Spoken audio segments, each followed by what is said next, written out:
Ok, muy bien. Entonces reiteramos, cuando usted ingresa al Classroom, pues tiene varios tableros en los cuales trabajar. Ellos los llaman tablones. Entonces está el tablón de novedades.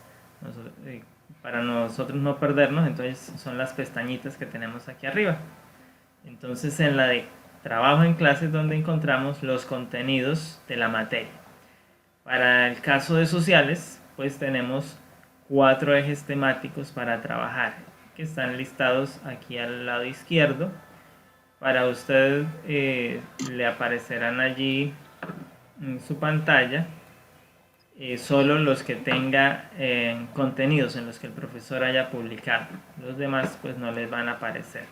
Y aquí podemos ver entonces los otros: Derecho Internacional Humanitario, Economía Mundial y Organizaciones Internacionales. Estos son los 4 ejes temáticos que estaremos trabajando. Hoy empezaremos a abordar el tema de conflictos geopolíticos y relaciones internacionales en el siglo XX. Y aquí pues ya como ven hay varias cosas que están integradas a la actividad.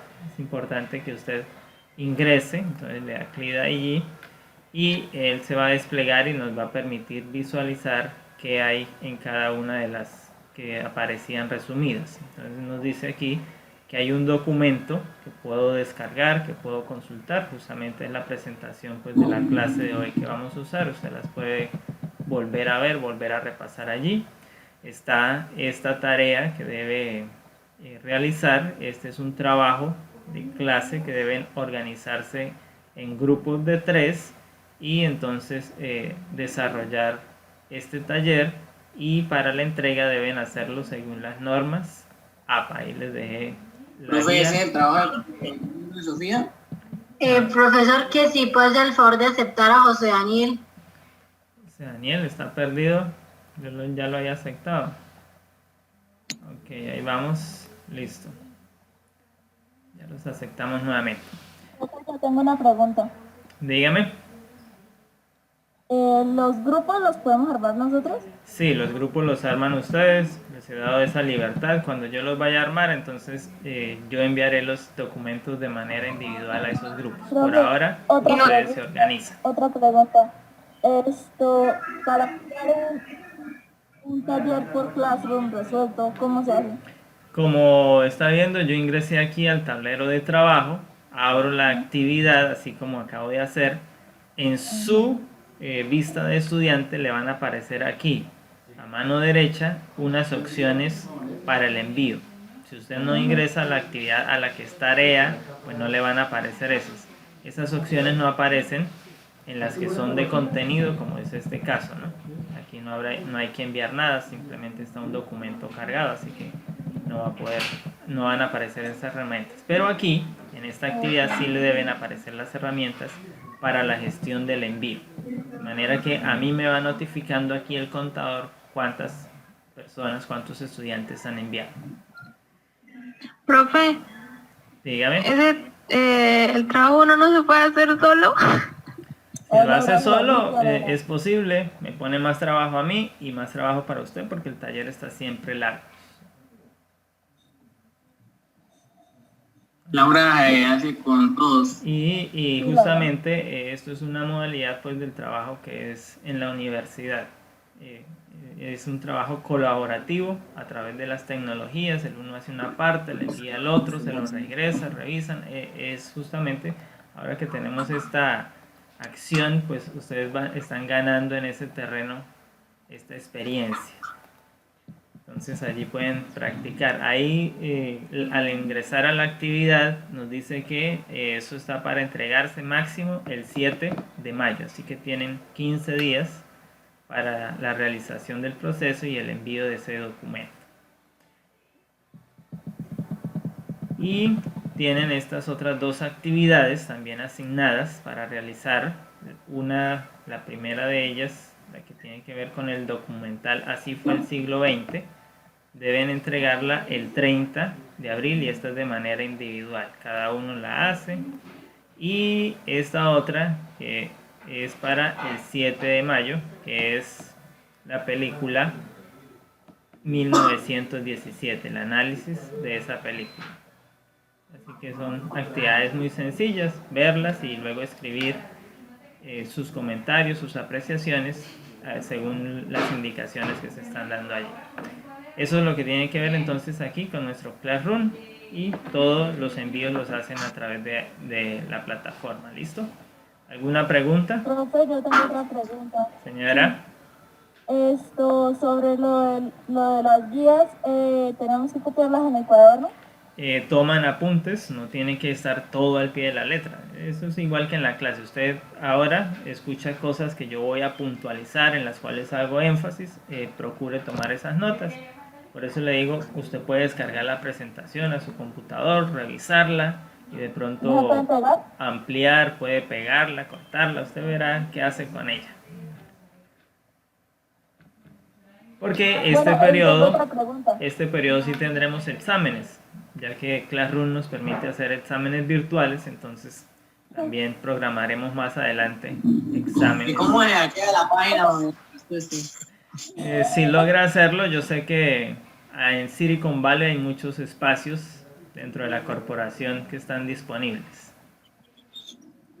O sea, yo tengo otra pregunta. ¿Los talleres se los podemos resolver a computador o tiene que ser a mano?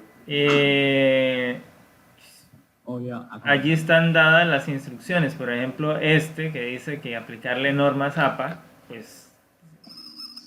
Como yo abrí Classroom y no me aparece nada.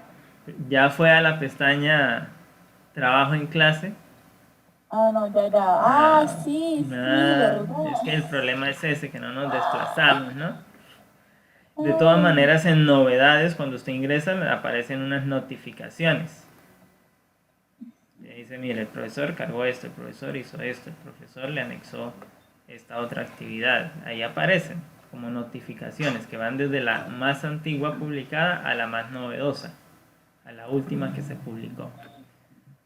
Entonces, ahí está. Pero los detalles siempre serán en este. Esta es realmente el aula de clase, el aula donde están todas las actividades, donde podemos interactuar permanentemente.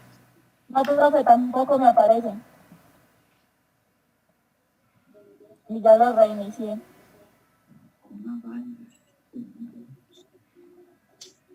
Esos 4. ¿Segura que matriculó la clase que era?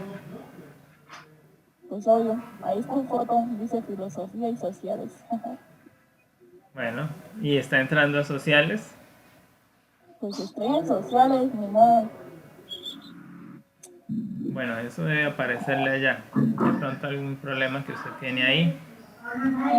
Porque los demás todos ya están visualizando los contenidos. Bueno, esto es lo que tiene que ver entonces con nuestro Classroom. Ahora vamos a ir entonces pues a revisar lo que es el eje temático para la clase del día de hoy. Mientras hago la transición, quiero recordarles que si en algún momento por el tiempo se nos corta la transmisión, dado que Zoom solo nos da 40 minutos, no se preocupen, me da un minuto de espacio, de espera, y vuelve y le da clic allí al link que tenemos, por el cual ingresaron ahora, y vamos a llegar nuevamente al aula de clase.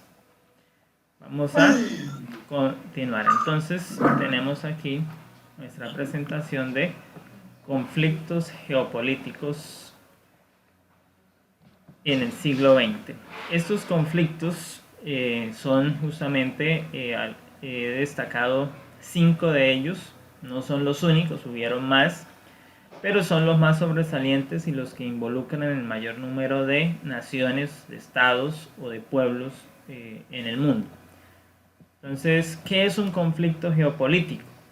Geo es algo, una raíz griega que nos dice que es tierra, y política ya sabemos que es entonces los asuntos de la política. Entonces geopolítica es un problema acerca de la tierra. Entonces el conflicto geopolítico es justamente eso, una lucha que amenaza la estabilidad sociopolítica de los estados. ¿Por qué?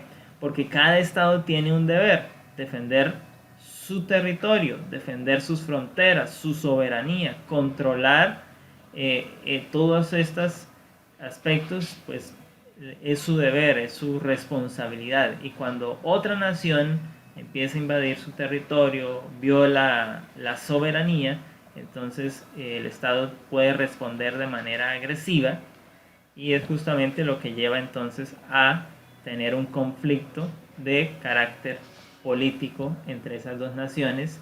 Y ya si hablamos de varias, entonces hablamos de guerras mundiales. Entonces las grandes contiendas mundiales durante el siglo XX tuvieron como protagonistas a las naciones europeas por excelencia.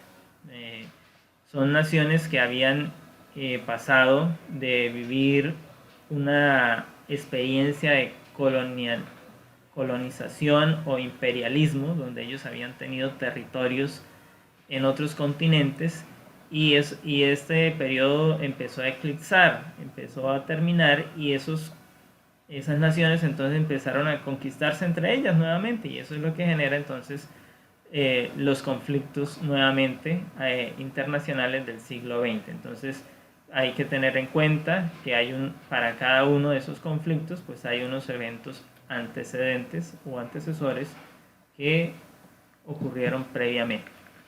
La expansión territorial de las potencias europeas se libró en el propio continente, y aquí vemos esta caricatura donde dice: mi nación es superior, debe ser un imperio, y vemos pues algunas de las naciones europeas que estaban en el momento con mayor poder y que querían dominar a las demás. Eso es lo que era el imperialismo. Pero, como les digo, eso ya estaba eclipsándose, y entonces ahora empieza la conquista entre ellos y vienen las llamadas guerras. El siglo XX pues supone un progreso tecnológico, hay unos adelantos a nivel de ciencia, de tecnología, que llevan justamente los conflictos a nuevas etapas, a nuevos escenarios, y ponen entonces en riesgo el fin de la humanidad, porque ya hablamos de armas con tecnología que antes no habían estado. Hasta el siglo XIX básicamente los conflictos eran personalizados y eran todavía cuerpo a cuerpo, pero ya en el siglo XX esos conflictos pasan a ser a mayores distancias, porque las armas, el armamento bélico, los adelantos tecnológicos permiten que cada día se pueda hacer una guerra desde otro lugar. Ya hoy en día, por ejemplo, en el siglo XXI, ya no necesitan ir a un campo de batalla, porque desde una sala de control de gobierno se puede lanzar toda una cantidad de arsenal a otro lugar, misiles, y entonces acabar con naciones enteras. Esos nuevos escenarios pues hicieron entonces tambalear la estabilidad política de las naciones y del mundo mismo. El siglo estuvo marcado por el conflicto armado prácticamente incesante a lo largo y ancho del planeta. En algún momento todas las naciones se vieron involucradas. Esos fueron 3 grandes conflictos que involucraron a todo el mundo, y entonces hablamos de las llamadas guerras mundiales, la primera, la segunda, y otro evento que está allí también enmarcado para todo el mundo, y otros de menor cuantía. La primera guerra, fue llamada en su momento la Gran Guerra, porque no había habido otra igual, para nosotros es conocida como la Primera Guerra Mundial. Entonces viene a ser el primer escenario en el cual las naciones tienen que medir sus fuerzas, y está allí. Había habido décadas crecientes donde las naciones habían avanzado, donde habían acumulado recursos, especialmente los europeos habían aprovechado el siglo XIX para sustraer de los territorios africanos sus recursos naturales y imponer sus voluntades en el viejo continente.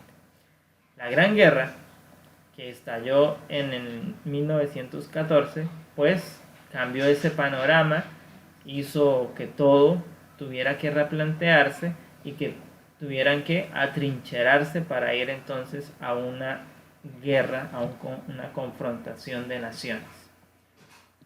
que duraría justamente pues 4 años. El conflicto causó la muerte de millones de personas de forma directa e indirecta.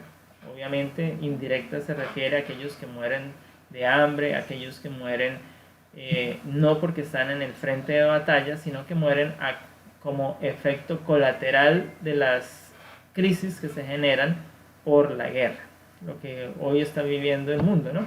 Estamos en una guerra contra un virus que amenaza el mundo entero, pero no es fácil adelantarlo porque no ha habido una eventualidad antes igual, por lo tanto ninguna nación tiene experiencia en este campo y todos estamos amenazados igual. Entonces las medidas que vamos tomando van generando repercusión.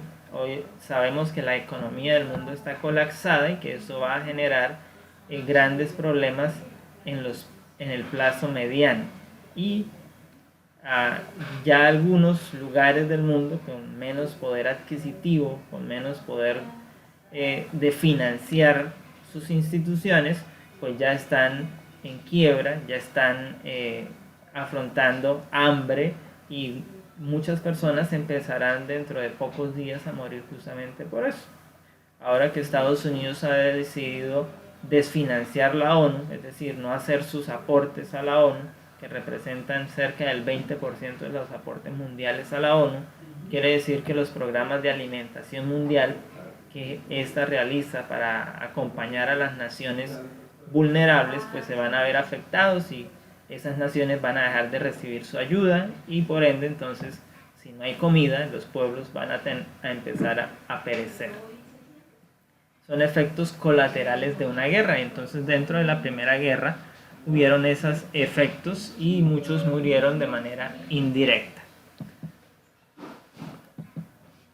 Las duras condiciones del armisticio final, es decir, del acuerdo que se logró, dígame. ¿Usted está grabando esto para verlo después? Sí, señora. Un segundo. Sí, gracias, se me olvidó. No, sí, estamos grabando. Solo que a usted no le va a aparecer allí porque estamos usando otra herramienta. Ya que Zoom pues se nos corta y vamos a tener que montar 2 clases. Entonces no nos sirve. Okay. Decíamos que el acuerdo que se logró entonces fue muy duro para la parte alemana porque se le echó toda la culpa de la guerra a Alemania y de hecho se le quitaron los territorios que Alemania tenía colonizados en África y se los repartieron entre las otras naciones europeas. Eso entonces crea un resentimiento en los alemanes y justamente pues es lo que lleva nuevamente al estallido de la siguiente guerra mundial, porque ellos no se quedaron conformes con esa decisión que tomaron las otras naciones, sino que en ese momento aceptaron que habían perdido, pero guardaron su espinita hasta que se volvieron fuertes y pudieron entonces ejecutar una nueva amenaza para el mundo. Es así como Alemania pues se vuelve otra vez al campo de batalla, se atrinchera y empieza ese proceso de expansión armamentista sobre Europa en lo que conocemos como la Segunda Guerra Mundial. Este es el conflicto ahora que embarga a las naciones y que estas mismas pues no se habían terminado de recuperar en la parte económica de las devastaciones o de los efectos colaterales que había tenido en la Primera Guerra. Habían pasado 2 décadas y aún no terminaban de recuperarse, ya que durante la Primera Guerra las naciones europeas enfrentaron pérdidas de vidas, pero también pérdidas económicas, destrucciones en sus instituciones, en sus ciudades. Reconstruir todo eso tiene un costo y eso pues había que pasar mucho tiempo en paz para lograr hacerlo con la mejor acción. Para aumentar ese proceso pues las naciones europeas se endeudan, sacan préstamos en las organizaciones y principalmente en Estados Unidos, quien les da crédito. Y esos créditos obviamente le permitieron a Estados Unidos posicionarse como una nación emergente para gobernar el mundo. Pero pone a los europeos en condiciones adversas porque están en condiciones ahora sometidos a los acuerdos que logran con Estados Unidos para esos préstamos. Así que cuando llega la Segunda Guerra Mundial, los europeos no tienen recursos para hacerle frente a otra guerra. Todavía están endeudados y ahora tienen que ir al campo de batalla, y por eso era importante que Estados Unidos entrara a la guerra, para que pudieran hacer esas alianzas y finalmente vencer. Entonces, a la competitividad colonial y económica entre las grandes potencias europeas se había sumado la guerra ideológica. Hablamos entonces del fascismo, ese movimiento de izquierda nacionalista que surge en Alemania, en Italia, y que se transfiere también entonces a otros lugares y que empodera principalmente a los nazis. Ese fascismo se transforma entonces en el nazismo alemán, que desarrolla entonces todo este proceso. Esos movimientos llevan unas revoluciones en Europa, y pues está el momento de la revolución soviética en Rusia, en Alemania, en Italia, que son las configuraciones para que se puedan luego coligar, aliar, hacer acuerdos entre ellos para formar los bandos que estarían entonces confrontados. En otras palabras, es la primera concentración de guerra en el campo ideológico entre el capitalismo y el socialismo como les conocemos hoy en día. Las fuerzas del eje, que se impusieron inicialmente y se extendieron su dominio por buena parte de Europa y norte de África, Asia Oriental, iban ganando, pero la entrada de Estados Unidos en la guerra les imposibilitó vencer, y finalmente entonces pues fueron derrotados. ¿Qué hizo que Estados Unidos llegara a la guerra? Normalmente conocemos en la historia que Estados Unidos entró a la guerra por el ataque de Pearl Harbor. Esa es como la gota que derramó el vaso de la paciencia estadounidense, y Estados Unidos entonces entra a ser parte de los países de la guerra, del bando capitalista, que estaban pues allí con Inglaterra, Francia, y entonces hacen esa alianza para finalmente derrocar a los países que eran parte del eje, que estaba Alemania, Japón y Italia y otras naciones allí. Entonces aquí tenemos la geopolítica que indica el fin de esa guerra. Entonces, como quedaron dos naciones, resultan dos naciones ganadoras dentro de todo este escenario, que es Estados Unidos, aquí en América, de la parte capitalista, que es el que mayor provecho sacó de la Segunda Guerra, y en el viejo continente está la antigua URSS, Unión de Repúblicas Socialistas Soviéticas, que es la que saca ventaja entonces también allí de lo que quedaron, y eso es lo que entonces lleva al siguiente conflicto geopolítico conocido como la Guerra Fría. Y Estados Unidos entonces empieza a apalancar su poder en el mundo, conquistando o colonizando, imponiendo su modelo económico en los países vendrían a ser colonias estadounidenses en ese contexto, y que todavía hoy en día son parte del patio trasero de Estados Unidos, y que tenemos que, en el caso de Colombia, tenemos que rendir cuentas a Estados Unidos por las decisiones que va tomando el país. Y cuando no nos alineamos a esas decisiones, entonces Estados Unidos puede bloquearnos las ayudas, puede bloquearnos y exige a los organismos internacionales que también dejen de ayudarnos. Entonces eso nos pone en ese contexto. Rusia, por su parte, pues hace lo mismo, ayuda a algunas naciones, y sabemos que desde este territorio pues vino a ayudar, aquí no aparece, pero vino a ayudar a Cuba, y eso generó algo que se llama como la crisis de los misiles.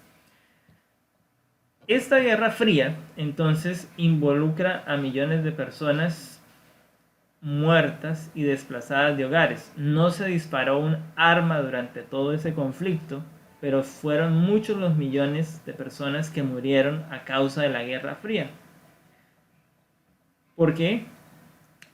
Sencillamente, la Segunda Guerra había acabado de concluir y las naciones estaban totalmente empobrecidas, estaban devastadas, y empieza esta nueva confrontación mundial sin necesidad de estar en un campo de batalla, y muchas son las consecuencias que llevan a que las personas tengan que desplazarse, a ir a otros lugares, y cuando hay desplazamientos pues hay pérdidas de vidas porque las nuevas condiciones son adversas para los migrantes. Las naciones a las cuales van llegando no los ven con buenos ojos. Ustedes saben la situación que viven los venezolanos ahora. Los colombianos no los están, en Latinoamérica en ningún lado los están viendo con buenos ojos. Y ahora en medio de la pandemia del COVID-19, muchos de ellos, bajo las nuevas circunstancias, han tenido que retornar a su tierra, y sabemos que en su tierra no hay las mejores condiciones de vida, de sociedad, para que puedan llevar una vida salubre, para que puedan desarrollar una vida con bienestar. Así que una Europa en ruinas generó los temores para este nuevo estallido, y Estados Unidos y la Unión Soviética, que se confrontan allí, entonces sacan ventaja de cada uno de los países, al punto que llevan a la misma Alemania a dividirse en dos naciones, una que era capitalista y la otra que era netamente socialista, y se levanta el famoso muro de Berlín, que viene a caer hasta muy entrado, ya a finales del siglo XX. Aquí vemos las caricaturas al tío Sam y el oso ruso, que representaban entonces esa coalición, cómo nos repartimos el mundo a través de un conflicto. Su visión contrapuesta se debía justamente a que la visión socialista o comunista de ese momento es contraproducente con el capitalismo. En el capitalismo existe la empresa privada, existe la competencia, una empresa se puede volver multinacional, bajo ciertos acuerdos se puede apoderar de la riqueza de otras y puede embargarlas, puede expropiarlas, y así entonces acrecentar sus beneficios. En el comunismo, pues el modelo supone o le dice al pueblo que va a tener beneficios, que va a tener más ayudas, pero dentro del contexto burocrático pues también existe quienes se quedan con el poder y se enriquecen a sí mismos, y entonces oprimen a las clases minoritarias. Se deja de hacer inversión en muchos campos porque fue el momento histórico donde el comunismo, en vez de invertir, pues lo que hacía era, los líderes hacían era saquear el botín, la riqueza, las arcas públicas para apoderarse de ellas, enriquecer sus bolsillos, y no ayudaron al pueblo, a las naciones a desarrollarse. Eso empobreció a estas naciones, dejaron de desarrollarse, dejaron de avanzar, y por eso desde la perspectiva de hoy vemos a las naciones comunistas todavía con mucha negatividad. Sin embargo, ese comunismo ha venido mutando, y hoy se habla de un socialismo progresista, donde hay un equilibrio entre la inversión hacia el pueblo, la restitución de las instituciones, la inversión en tecnología, en ciencia y avance, y vemos entonces el caso de Rusia, China, que se están volviendo potencia también en este campo para hacerle contrapeso a las multinacionales que el capitalismo logró forjar tempranamente.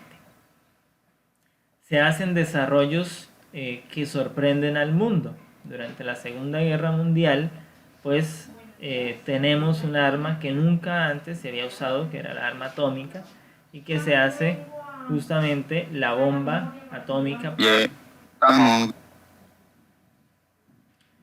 Como veníamos diciendo, entonces las nuevas armas, como la bomba atómica, generaron nuevas condiciones para el desarrollo de la guerra.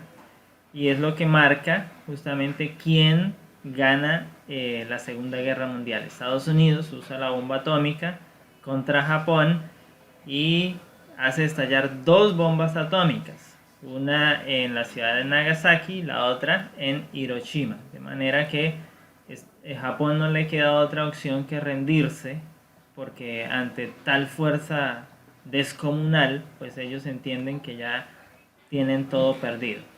Pero ¿de dónde sacó Estados Unidos la ganancia para esto? Justamente es parte de lo que Estados Unidos ganó en la Primera Guerra Mundial.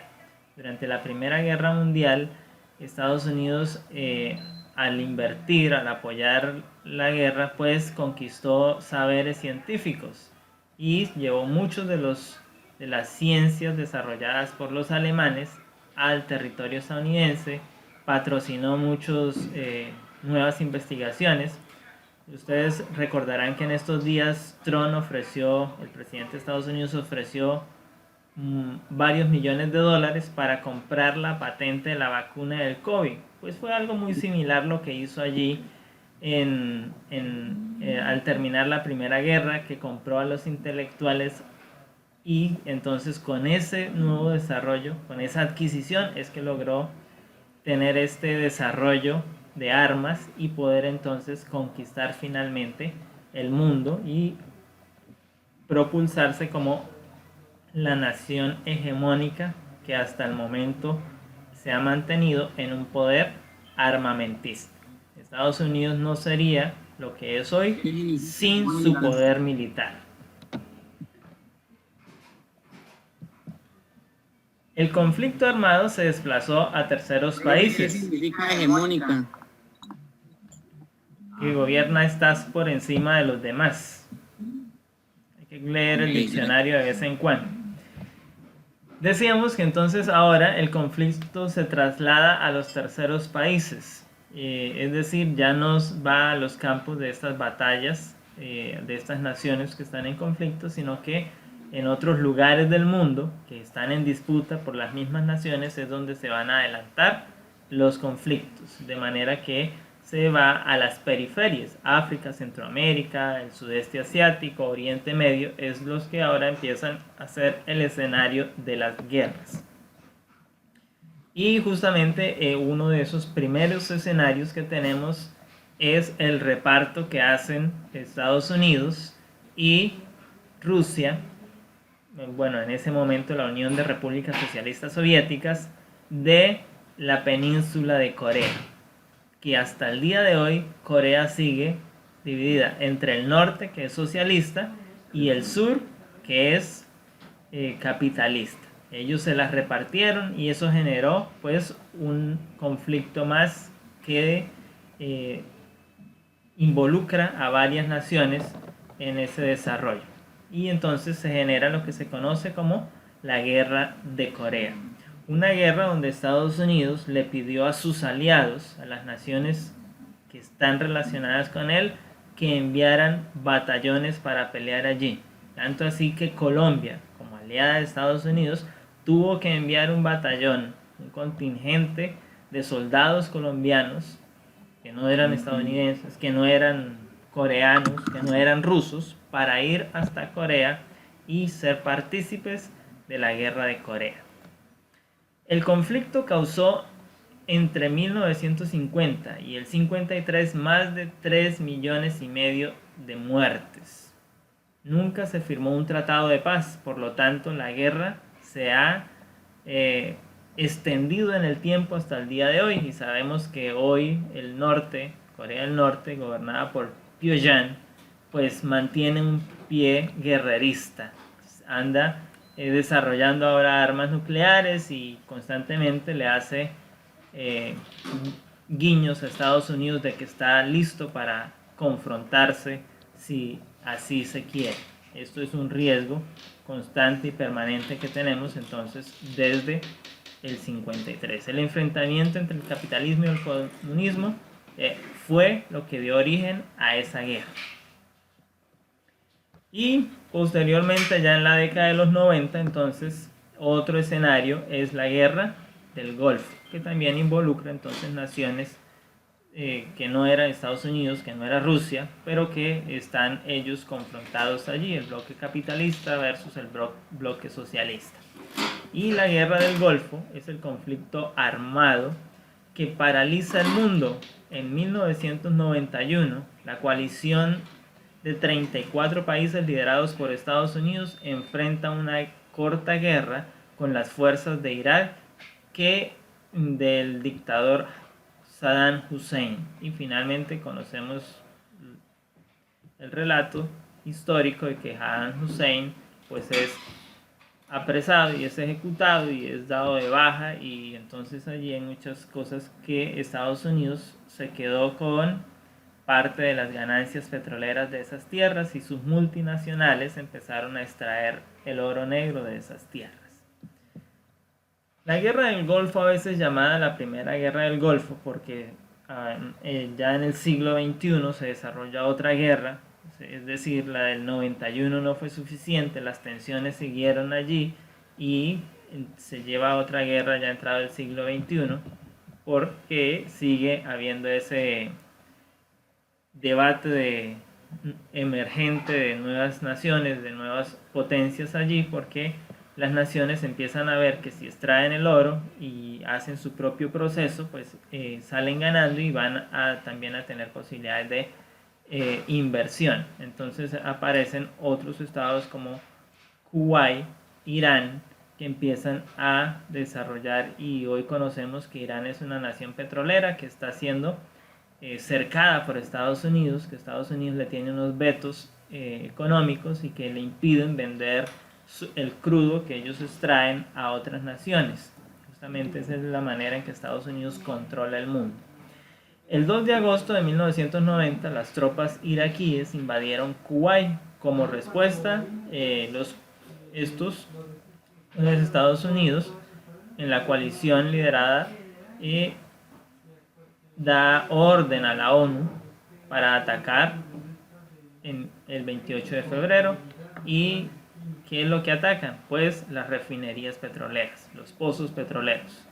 Si no los puedo tener, pues nadie los tendrá, y entonces empiezan a destruir la infraestructura petrolera de esa zona. Obviamente, para Estados Unidos, pues en caso de salir vencedor, ellos tendrían cómo reconstruir, pero las otras naciones les quedaría difícil hacer una reconstrucción de eso, entonces son que pierden en doble sentido. Eso es entonces lo que tenemos de estos 5 grandes conflictos que hay allí en el mundo, y que involucran varias fuerzas, varias naciones, y pues como les decía al inicio, no son los únicos, son los más destacados, los más sobresalientes, pero hay otros conflictos que se pueden ver, alrededor de unos 120 conflictos durante el siglo XX. Eso es una confrontación permanente, constante. ¿Preguntas, inquietudes? No.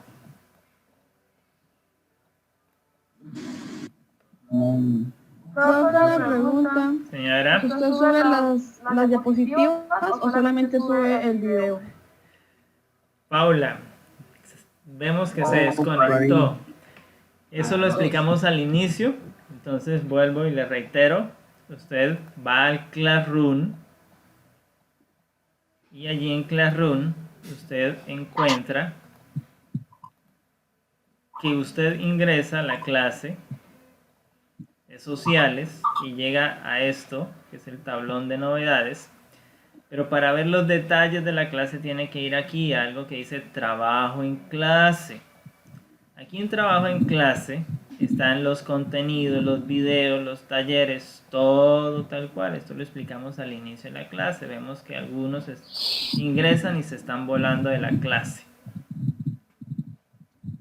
Entonces usted puede descargar, puede trabajar ese material allá para complementar los apuntes que ha hecho de la clase. ¿Listo? ¿Alguna otra pregunta?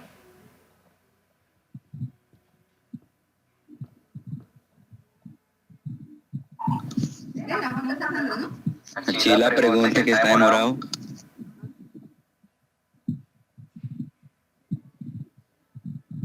No tengo preguntas y el profesor me dijo que las preguntas por este medio eran muy mínimas, entonces no tengo preguntas.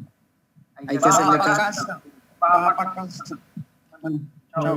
Muy bien, entonces recuerden, organicen sus equipos, desarrollen las actividades y envíenlas, tengan en cuenta las fechas de límite de tiempo que se les han dado, no se dejen colgar, no se dejen tampoco abastecer porque las otras materias también van colocando sus actividades, así que aprovechen bien el tiempo, les animamos y les apreciamos. Señor. Oiga, profe. Señor. ¿Qué presidente de Estados Unidos era el que se le metió en esa parte a Irak? Bush. Fue Bush el que comenzó el papá del que usted conoce, el papá de él. Porque hay dos Bush en Estados Unidos, papá y Junior. Normalmente usted conoce.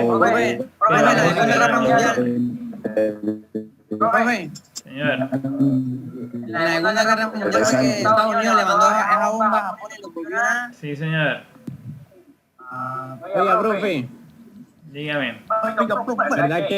¿Verdad que si Estados Unidos no tuviera esa parte de lo de Irak, el petróleo, no podría hacer nada contra Rusia? Obvio que no.